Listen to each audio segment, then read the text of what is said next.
ఆసరా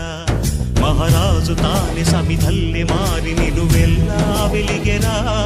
భోగాన్ని విడిచి త్యాగాన్ని వలచి తాపసిగా నిలిచెరా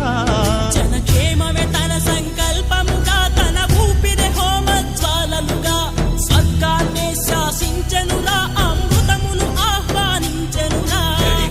జాడతో ఈ వేళ జన జీవితాలు చిగురించేలా కాలసీమలో ఈ వేళ రతనాల ధారలే కురిసేలా కల్లు కల్లు మని సిరిము వల్లే చినుకే చేరగా జల్లు జల్లు మని పులకింతల్లు పుడమే పాడగా హరివిల్లు నెత్తి కరిమబ్బు వాన బాణాలే వేయని నిలువెల్ల మనసు వడగళ్ళు తాకి కడగ